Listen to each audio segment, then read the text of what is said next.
E sem perder de tempo, eu vou agora apresentar o meu entrevistado desta noite, ao vivo, como sempre. Eu recebo ele pela primeira vez em 2024, o naturopata Ramon de Assis.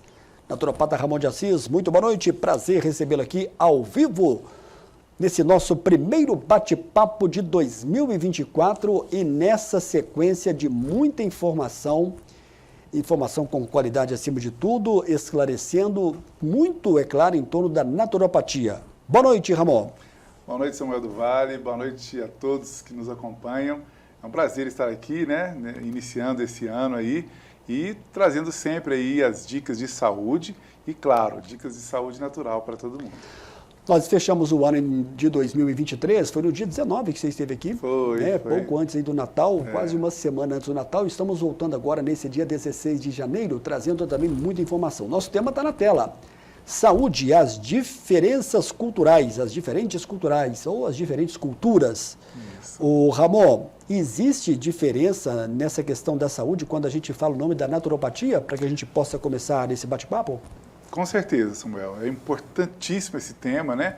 Para que nós possamos nos localizar ali, entender aonde a gente se encontra dentro dessa cultura. A gente sabe que falou que a saúde, né, ou a perda dela, qualquer pessoa, qualquer família se desestabiliza, né, a depender do grau aí, da gravidade do problema, mas a gente sabe muito bem que é o nosso bem maior. Mas entender aí as diferentes culturas até para que a gente possa se localizar e, por que não, melhorar aí, né, a nossa condição, melhorar aí as nossas ações em torno disso. Vale a pena destacar, né, eu gosto sempre de explicar bem sobre o assunto que a gente vai abordar, explicar que existem vários tipos de medicina, né? É claro que a gente conhece mais a medicina contemporânea, a medicina que a gente está inserido, né? O nosso país, né? Que tem a chamada medicina convencional. E essa medicina convencional, a farmacosintética, é a medicina, por que convencional? É porque, por convenção, né, adotou-se essa medicina como quem nos guia, né, quem nos orienta sobre saúde. Mas ela não é muito antiga, né?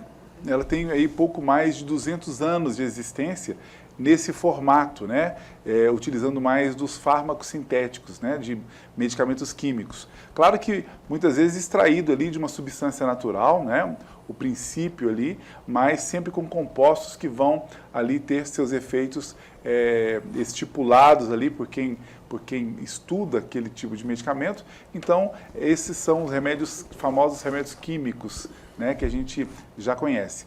Então, essa medicina convencional, a medicina farmacosintética, tem pouco mais de 200 anos. Mas, vejamos, a nossa sociedade é muito mais antiga que isso, né?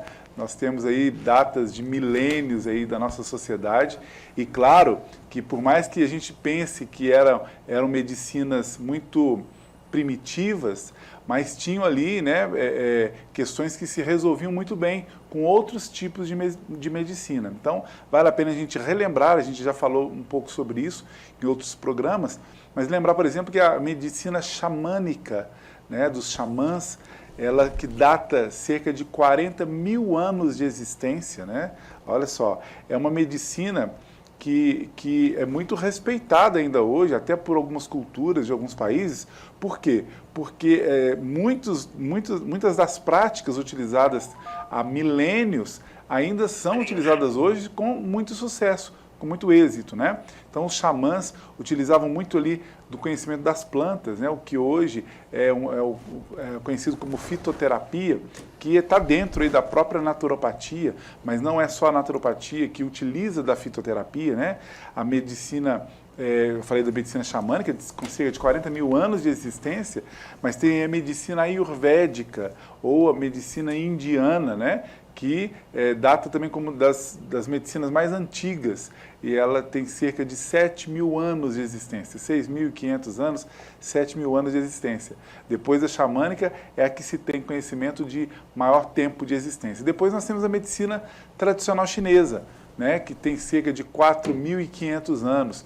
São medicinas que são aplicadas ainda hoje, né, e hoje, claro, que já com respaldo científico, e são medicinas muito respeitadas, né? Até mesmo pelo meio alopático, são medicinas respeitadas, né? Porque tem aí as suas tradições. Aliás, essas medicinas, a xamânica, a medicina ayurvédica, a medicina tradicional chinesa, por exemplo, né? Elas são chamadas de medicinas tradicionais. Essas pelas tradições que elas têm. Então, essas são medicinas tradicionais e a medicina farmacosintética, né? Essa que a gente conhece, é chamada de medicina convencional. Então, para a gente se situar aí e entender, né, que, como eu disse, a naturopatia hoje é um compilado de várias medicinas, né? Nós temos aí o estudo da medicina ayurvédica, o estudo da própria medicina xamânica, e o que tem de comum nessas medicinas tradicionais é que todas elas, por exemplo, estudam as plantas medicinais, o que a gente chama hoje de fitoterapia. Então, por exemplo, por que se sabe que uma planta é muito segura? Porque normalmente dentro da medicina ayurvédica ela já é utilizada há milênios, e daí a sua segurança. Então facilita hoje os novos estudos. Por isso que hoje está em alta, os países de primeiro mundo estão utilizando muito da fitoterapia, por exemplo, né? Porque ela é muito abundante e ela é extremamente segura. Tem riscos? Claro que tem. Por isso é que tem que ter o profissional que vai ali sugerir a proposta terapêutica e levando em conta, né, toda a questão do histórico do paciente, o que o paciente utiliza já de medicamentos, o que ele tem de doenças, a idade, o sexo e tudo mais. Precisa sim de um cuidado, mas longe de ser aí, de ter os riscos que tem os próprios medicamentos farmacosintéticos. Então as plantas são muito mais seguras, mas claro, requer sempre atenção. Partindo daí, Samuel, o que eu quero, né, chamar a atenção hoje é para as diferenças dessas culturas. Muitas delas por causa mesmo dessas medicinas, né? Lá no Oriente, por exemplo, na Ásia, China, Japão e outros países ali do entorno, elas utilizam-se mais dessas medicinas tradicionais. A Índia, né, por exemplo, que é o berço aí da medicina ayurvédica, tem ali outros costumes e outra forma de pensar. Hoje, a própria Europa, né, os Estados Unidos, né, tem uma outra forma de pensar diferente da nossa, por exemplo. E é isso que eu quero chamar a atenção. Essas diferentes culturas fazem com que as pessoas cuidem de maneira diferente da própria saúde.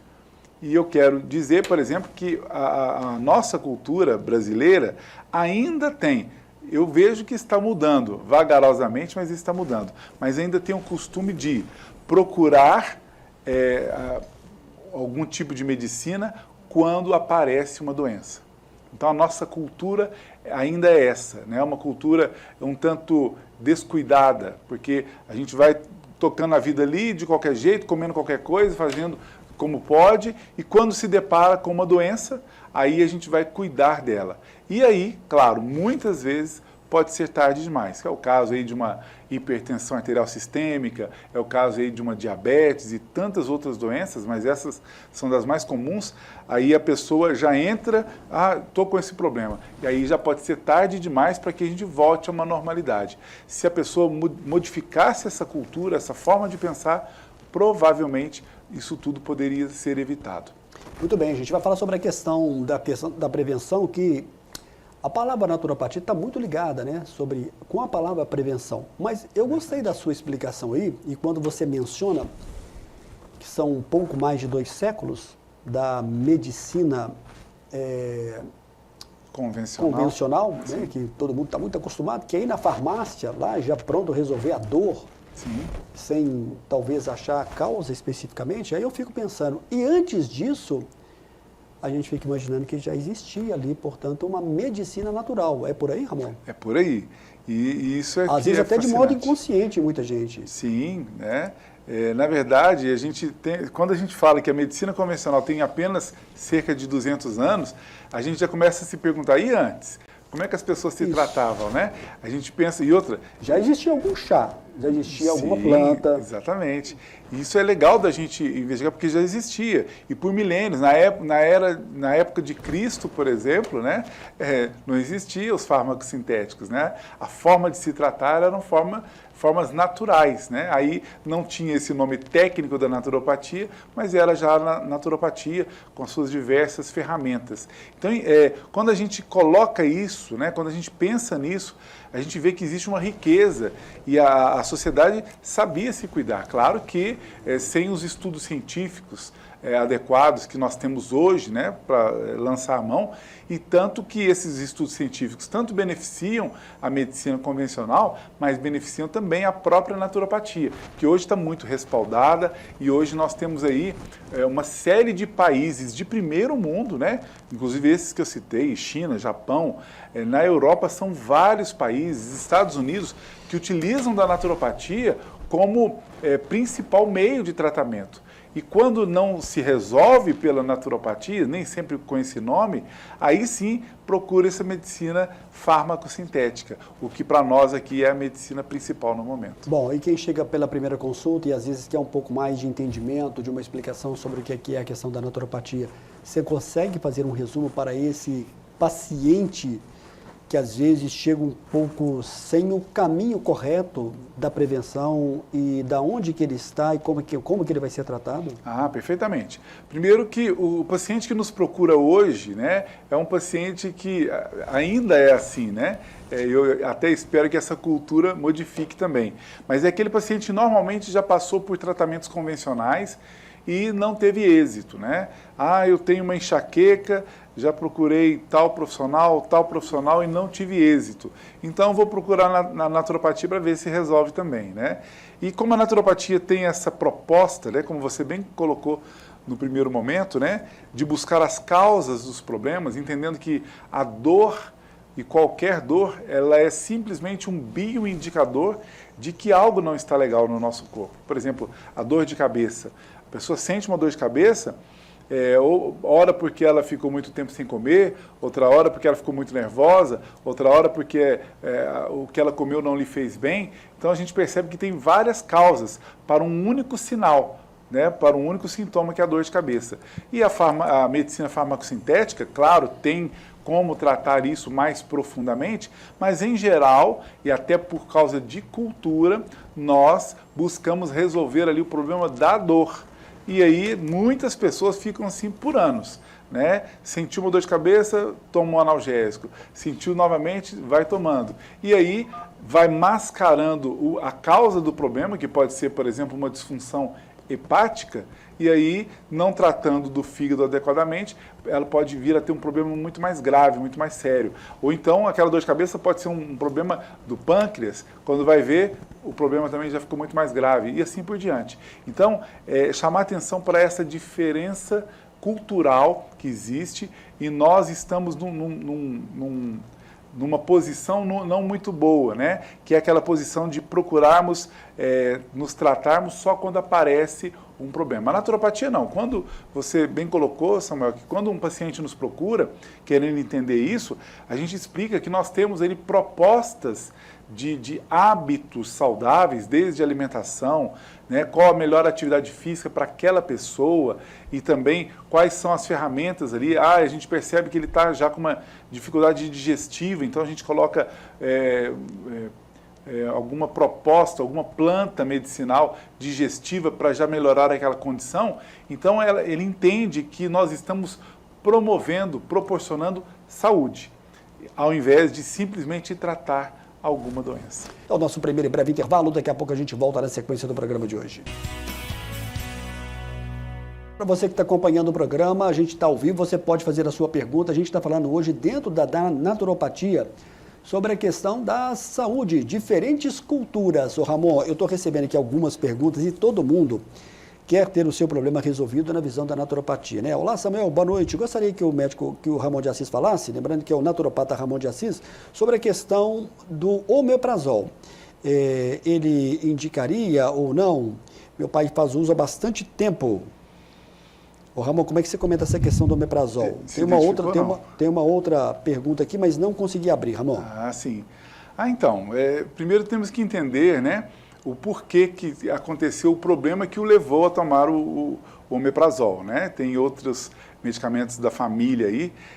Muitas vezes são os desconfortos gástricos, né, azias, dores aí, né, no estômago, o refluxo gástrico, né, a própria hérnia de hiato, esofagites, duodenites, tudo ligado aí à parte gástrica, que primeiro leva a pessoa a isso. É claro que a gente vai fazer aí um aprofundamento, uma investigação, uma conversa ampla, que a gente chama de anamnese, para encontrar aí as possíveis causas desse problema, e que muitas vezes está ligada à má alimentação.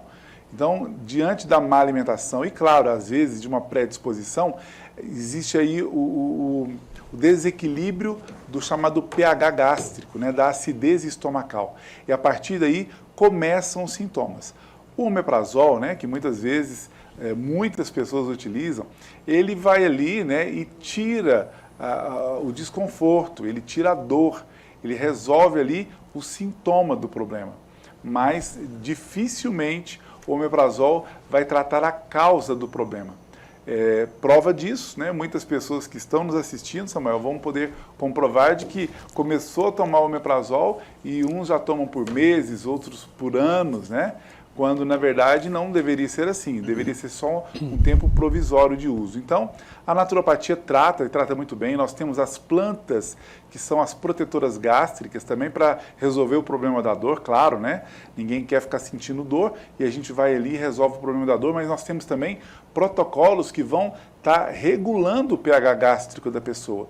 O tratamento naturopático, depois de um determinado tempo, para a parte gástrica, por exemplo, ele vai tratar e depois de um tempo ele vai poder tirar totalmente todas as formulações que foram propostas, obviamente naturais, e ele vai voltar a uma vida normal. Claro que a gente sempre propõe aí uma mudança de hábitos alimentares, porque se a provável causa foi os maus hábitos, isso a pessoa tem que mudar normalmente por definitivo. Mas depois que mudou, tratou um determinado tempo, vida normal, ela pode fazer uso de vez em quando de uma coisinha ou outra que ela fazia antes, mas o ideal mesmo é essa mudança de hábito.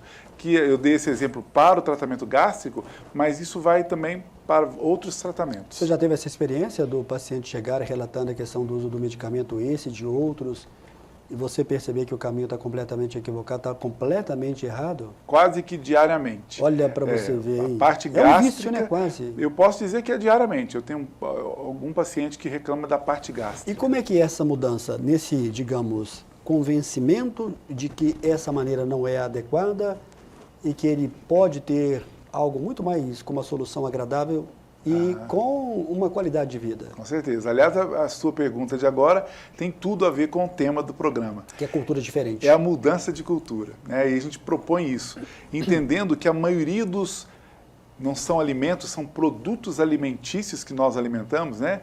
A maioria, desde o temperozinho que a maioria das pessoas utilizam em casa, né? O tipo de vasilhame que a pessoa utiliza, por exemplo, a maioria das pessoas da nossa sociedade utilizam, por exemplo, de panelas de alumínio. E as panelas de alumínio podem soltar resíduos que vão interferir onde? Na mucosa estomacal. Então, para começar daí, onde a gente interfere em tudo, do preparo do alimento e do que se alimenta. Então, a gente vai fazendo. Se o problema dele é pertinente àquelas possíveis causas, a gente vai modificando. Então, muda isso. Claro que no percurso do tratamento a gente vai fazer algumas indicações que a pessoa já vai melhorar os sintomas. Ela já vai ficar super bem, tranquila, e aí, né, a gente vai orientando, olha, vamos fazer essa mudança, aquela mudança. E nessa mudança cultural, a pessoa normalmente pode ficar livre aí do tratamento que a gente iniciou com ela e ela ter uma vida completamente normal. Problemas gástricos é um dos problemas que eu posso dizer que aparece diariamente no consultório, Samuel. E como é que é digamos, esse convencimento junto do paciente? Ele sai logo na primeira consulta muito convencido de que ele precisa de ter uma mudança de rumo? Muitas vezes sim. Na primeira... Acreditando fielmente que vai conseguir ter êxito? Então, a primeira consulta, eu diria que nem todo mundo, mas na segunda, com certeza. Porque, normalmente, ele já colocou em prática algumas das nossas sugestões e percebeu que mudou drasticamente aquele problema, né? Eu hoje mesmo atendi pacientes que voltaram pela segunda vez e a gente fez um teste, né? A pessoa reclamou, por exemplo, de enxaqueca, eu pedi para mudar um alimento ou outro do hábito dele, mudou mudou e só a mudança resolveu a enxaqueca dela. Então, quer dizer, nem precisou aí de um medicamento, de uma formulação para que ela melhorasse. Ela mudou o hábito, porque os alimentos que ela fazia uso realmente poderiam perturbar aí essa ordem e a gente modificou. Então, se não é na primeira consulta, na segunda o paciente volta muito mais, inclusive dando mais disciplinado para essas mudanças, porque ele teve um êxito ali. Olá, Samuel, boa noite. Fiz durante muito tempo um tratamento homeopático para ansiedade e pânico, mas não tive muito bom resultado. A fitoterapia associada à naturopatia pode dar um resultado melhor? Prazer aí, estou acompanhando o programa. Tereza, obrigado, Tereza, pela sua pergunta. Ramon de Assis vai responder. Ansiedade também é uma procura muito grande. Muito grande. Você lembra que teve um programa aqui que nós tivemos muitas perguntas com relação à questão da depressão? Ah, é verdade. Tereza, um abraço, viu? Obrigado pela pergunta. Aliás, a pergunta é importantíssima. Vai me dar a oportunidade de esclarecer muito dessa parte cultural, né, dos tratamentos, mas também do entendimento. Veja bem, a naturopatia é a ciência naturista, né, a faculdade que nos norteia para tratar com diversas ferramentas naturais. Dentre essas ferramentas, uma delas é a homeopatia. Mas nós temos mais de 30 ferramentas para tratar as pessoas. E outra delas, a fitoterapia.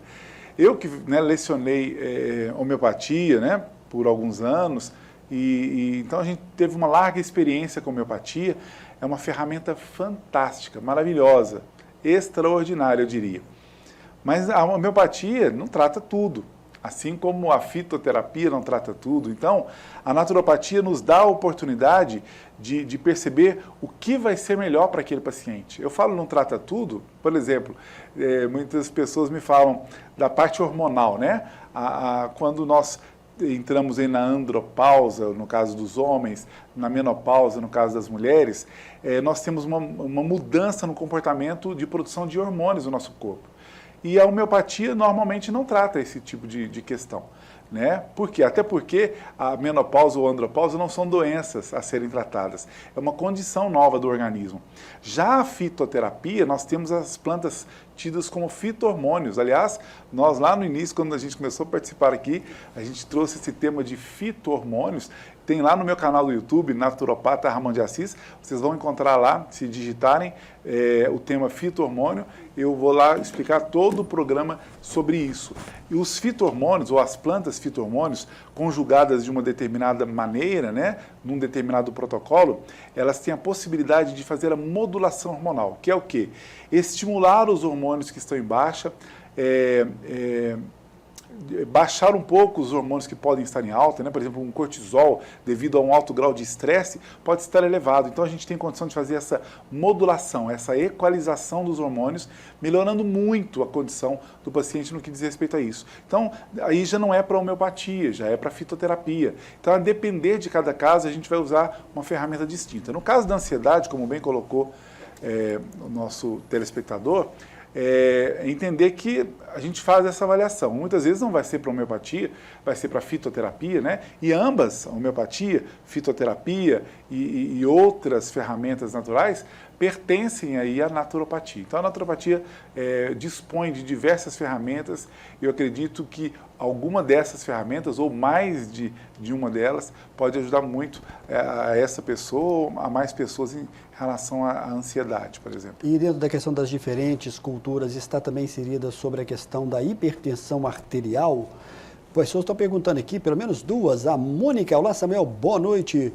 Sobre a questão da pressão alta, minha mãe já teve pressão alta, parece que durante um tempo foi bem controlada e agora voltou. Ela tem 69 anos, parabéns pelo programa. Obrigado, Mônica, pela sua pergunta. Na verdade, foi mais aqui, nem tanto uma pergunta, foi mais uma explicação dessa pressão alta. É verdade. E como é que é essa questão da atuação da pressão arterial alterada, que é algo que pode ser gravíssimo. Pode. E sem querer causar exagero, pode levar até a morte, por exemplo. Claro, sem dúvida, né? Na verdade, muitas doenças ou condições, que é o caso da hipertensão arterial sistêmica, podem levar a estados muito graves, a depender aí das predisposições de cada organismo, né? E dos cuidados que a pessoa possa vir a ter ou não. Porque tem pessoas que acabam não tendo os cuidados devidos, né? E é outra coisa que a naturopatia entra bem nessa parte. Enquanto o tratamento convencional para hipertensão arterial dispõe dos antihipertensivos, né? Que faz o controle dessa pressão arterial, que é fundamental, que é indispensável, mas entender que está muito além disso. A pergunta que serve de reflexão. Se você tinha uma pressão normal até determinado momento da sua vida, o que desencadeou ali o desequilíbrio disso? Ah, ele tinha predisposição. Se ele tinha predisposição, por que esse problema não começou antes? Começou num determinado momento da vida dele. Teve um outro fator agravante. E aí que a naturopatia investiga e cuida. Ah, foi porque essa pessoa passou a não ter uma boa alimentação rica, por exemplo, no mineral magnésio ou no mineral potássio, e ambos os minerais são muito importantes para o equilíbrio da pressão arterial sistêmica. Então, será que a pessoa está alimentando desses minerais? Ah, talvez não. Então, o naturopata vai propor ali os alimentos que são ricos em minerais que ajudam no controle da pressão arterial. Outra hora vai entrar com o suplemento devido ali para poder modificar essa condição. Muitas vezes, ou a pessoa melhora da condição, né? Por exemplo, às vezes podendo retirar algum medicamento dos antihipertensivos, diminuir a carga de medicamentos, e em alguns casos ela pode se livrar definitivamente dos medicamentos.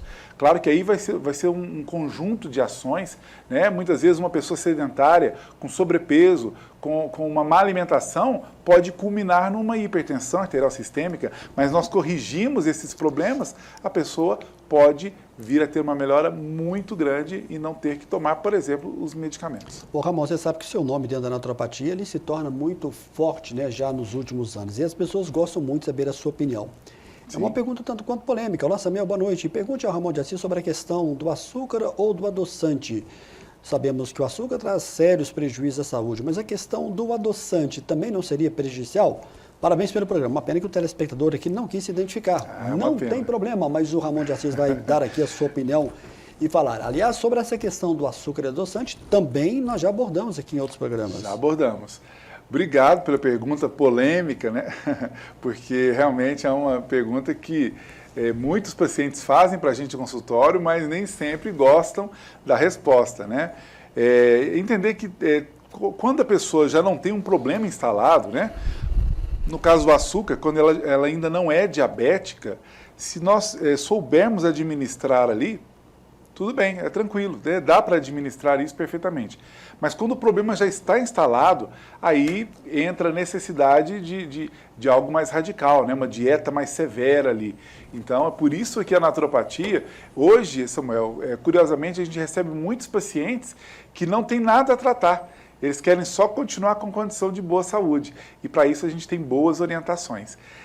Mas no caso aí, né, dessa pergunta de açúcar ou adoçante, na verdade, por mais que isso possa chocar, né, mas a gente traz a informação e essa informação pode ser verificada facilmente em bons aplicativos de pesquisa, né, inclusive em pesquisas acadêmicas. O açúcar, ele é um alimento que, na verdade, nenhum tipo de açúcar faz bem. Nenhum tipo de açúcar. E para ninguém. Ele tem uma proposta que pode sobrecarregar o organismo, favorecendo as inflamações diversas. E eu não estou nem falando de diabetes ainda, né? Já é sabido que uma pessoa que tem aí uma predisposição para o hipotireoidismo, né, que é uma condição aí da nossa glândula tireoide, se a pessoa usa de muito açúcar, ele vai acelerar o processo de hipotireoidismo, né, vai despertar antecipadamente esse problema. Então, já são muitos dos meus pacientes que, quando eu estou tratando de problema de tireoide, sobretudo o hipotireoidismo, eu entro com os protocolos e entro com uma dieta especial, não só da exclusão do açúcar, mas outras questões, e a pessoa tem uma melhora impressionante, né? Que impressiona o próprio paciente e outra hora o profissional que já acompanhava esse paciente. Então, é dizer que, primeiramente, o açúcar não é saudável em nenhuma das suas formas, nem como mel, né? Que é uma outra ferramenta dos naturopatas. Eu sempre brinco que o mel é um excelente remédio e um péssimo alimento. Então, nós não podemos abusar aí de nenhum tipo de açúcar. Então, entra todos aí, né? Hoje já se sabe que a frutose, que é o açúcar das frutas, de maneira isolada das frutas, é um verdadeiro veneno. Então, a frutose, o açúcar das frutas, só fica seguro quando a gente ingere a fruta como um todo, né? Ela integralmente, mas isolado também não faz bem. Os adoçantes têm outro fator que vale a pena destacar. Quando você fala dos isolados, nós estamos falando do suco, por exemplo, ou não? Então, do suco também, mas existe o açúcar frutose, né? Que ele é vendido como um açúcar refinado. Esse é um verdadeiro veneno quando ele está separado da própria fruta. O que acaba estabelecendo um certo equilíbrio metabólico e também ajuda aí a desfazer os maus efeitos do açúcar são as fibras da própria fruta. Então, quando a gente ingere ali uma laranja, quando você come uma laranja, esse equilíbrio está tudo bem. A frutose que a laranja tem não vai interferir nem para o diabético.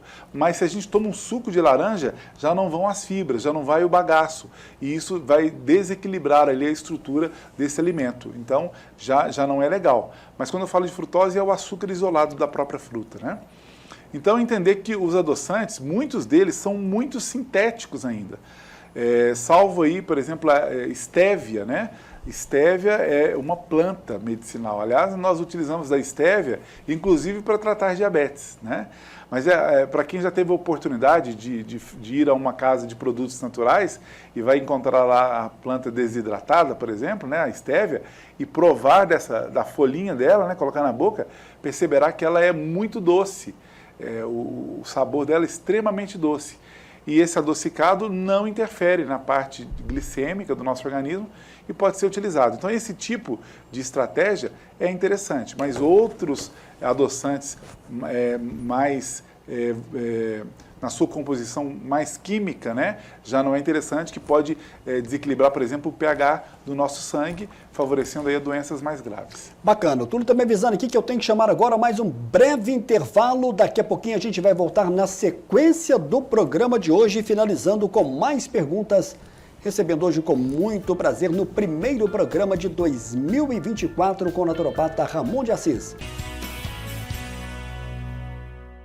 Eu não posso perder tempo, eu vou voltar com o Ramon, que são muitas as perguntas. Aliás, Ramon, você vai estar na próxima quinta-feira, ao vivo, lá na Div FM, a partir de meio-dia.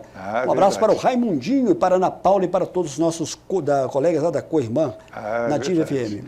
Tenho um prazer imenso de estar lá toda quinta-feira, né? Num ambiente muito agradável, como aqui também. E respondendo a perguntas também ao vivo lá. Ô Ramon, falando nisso, dentro desse nosso tema da cultura, como é que você espera daqui a alguns anos o comportamento do paciente com relação a essa questão de procurar um profissional na questão da prevenção? Então, esse aí, né, como naturopata e por tudo que eu estudo, eu vejo que é esse o caminho, né? É o caminho que eu acredito que toda a sociedade mundial deve ir para esse caminho e espero que a sociedade brasileira caminhe mais rápido para isso. Porque é muito triste, né? A gente que lida na área de saúde, quase todos os dias, né, a gente depara ali com uma família, né, que acompanha o paciente, com um problema já muito grave e cada vez mais cedo, né? Então, por quê? Porque as pessoas comem qualquer coisa, tem ali a vida que, né, um tanto desregrada e aí é surpreendido com alguma doença que muitas vezes poderia ser evitada se os hábitos fossem diferentes. Então, o que eu espero é que as pessoas, primeiro, assumam a responsabilidade da própria saúde, né? Não fique delegando, não, eu tenho boa saúde, eu faço exame todo ano, eu sempre brinco que exame não promove saúde, exame encontra doença, né? É claro que eles precisam ser feitos, mas não é ter essa ideia de que isso vai promover saúde. Ou, eu faço consultas regularmente. Não, é entender que a atividade física precisa ser colocada em prática mesmo. E hoje, estudos mostram a importância das atividades aeróbias, né? O cardio, como caminhada, corrida, esteira, enfim, dança, né? Mas também a importância da musculação. A musculação ganhou um destaque gigante aí na saúde, né? Ajudando muito nos tratamentos psiquiátricos, né? Depressões sendo vencidas também com a musculação, diabetes sendo tratadas também com a ajuda da musculação e a parte óssea também. Então, entender que atividade física não é luxo, né? Lazer não é luxo, descanso não é luxo, a gente precisa colocar isso no nosso dia a dia e buscar comer melhor, comer bem, né? Tomar água, fazer tudo isso. E por que não ter um profissional ali que nos oriente para como continuar tendo saúde? antes que a doença chegue. Nós podemos acrescentar a questão do sono também? Tem que ter essa qualidade também? Com certeza, né? Novos estudos também mostram da importância da qualidade do sono da noite. A maioria da sociedade brasileira, né, e eu já fiz parte desse número aí, né, de ir dormir tarde, 11 da noite, meia-noite, né? E, não, mas eu durmo 8 horas por noite, mas às 8 horas da madrugada, vamos supor de meia-noite em diante, até às 8 da manhã, tem bem menos qualidade do que as horas da noite. Então, entender que quanto mais cedo, a noite que eu me refiro, são as horas que antecedem a meia-noite. E a madrugada é a partir de meia-noite. Então, estudos seríssimos de grandes universidades já mostraram que o sono da noite tem muito mais qualidade do que o sono da madrugada. Então, ir dormir mais cedo. E por que não? As atividades que você faria à noite, acorde mais cedo e faça de madrugada, né? Inverta isso para que você possa ter uma qualidade do sono melhorada, a ingestão de água na qualidade e quantidade devida, uma alimentação diversificada, diminuída, né? Estudos também estão mostrando que comer menos faz a gente viver mais.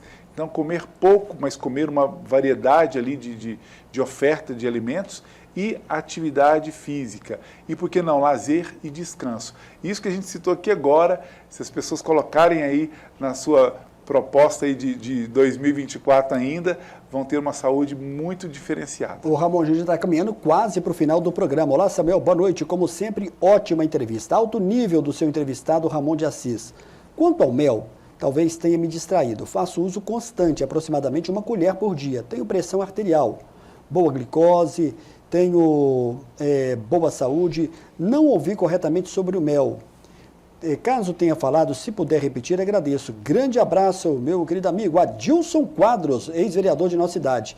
Quanto ao mel, 1 colher por dia faz mal? Adilson, obrigado pela pergunta, pela sua participação, sempre carinhoso aqui com o programa.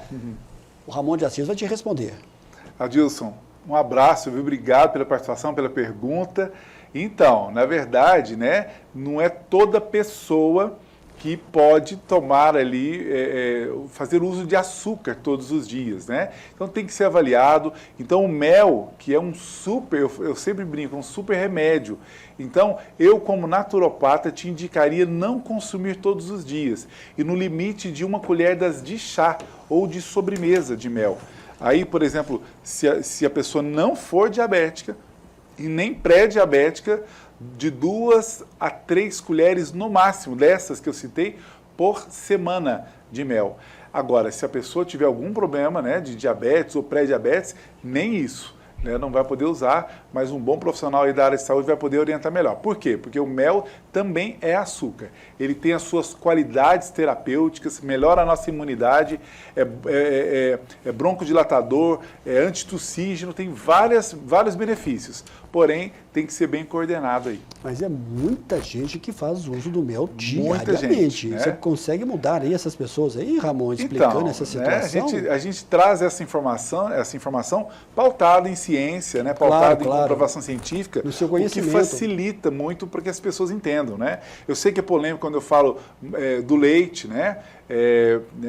O leite de cada animal é bom para o seu filhote, né? Então, nós que tomamos muito ainda o leite de vaca, esse alimento é no mínimo incompatível com o nosso aparelho digestório, no mínimo, porque as intolerâncias têm aumentado muito e as alergias também, mas é no mínimo incompatível. Então eu digo que todo mundo tem incompatibilidade, por exemplo, com leite. Então quando eu levo essa informação, muitas pessoas se assustam, mas veem a coerência que tudo isso tem, né? Se um diabético não pode com o mel por causa do açúcar dele, o saudável também deve tomar cuidado. Olha só, o grupo do WhatsApp é o 991 370003. Esse grupo do WhatsApp já conta aí com muitas e muitas pessoas e cresce. São várias informações, o Ramon já ressaltou aqui. E nas redes sociais você pode encontrar naturopata Ramon de Assis. Ô Ramon, como é que vai ser esse ano de 2024? Vai ser de muita saúde na prevenção para a gente fechar esse programa de hoje? Com certeza, né? E contem comigo, né? Não somente para quem for me procurar para fazer um acompanhamento, um tratamento, mas nas minhas mídias mesmo, como você já destacou. Meu Instagram é dedicado à utilidade pública. Pelo menos 3 vezes por semana eu posto algum material vídeos, na maioria das vezes, dando dicas de saúde natural para as pessoas, né? A proposta é essa, levar essa informação para que as pessoas entendam mais sobre a sua própria saúde e o que pode ser feito por ela. Então, segue a gente lá, Naturopata Ramon de Assis. Olha só, no dia 6 de fevereiro vai ser a primeira terça-feira do mês. Ramon de Assis vai estar de volta, trazendo mais informações da naturopatia. Obrigado, Ramon, pela presença. Obrigado também, Samuel. Eu lembro a todos que a reprise do programa você acompanha sábado a partir de 13h, ao vivo é toda terça, 21h. Para você, uma boa noite, Ramon. Até a próxima terça, se Deus quiser.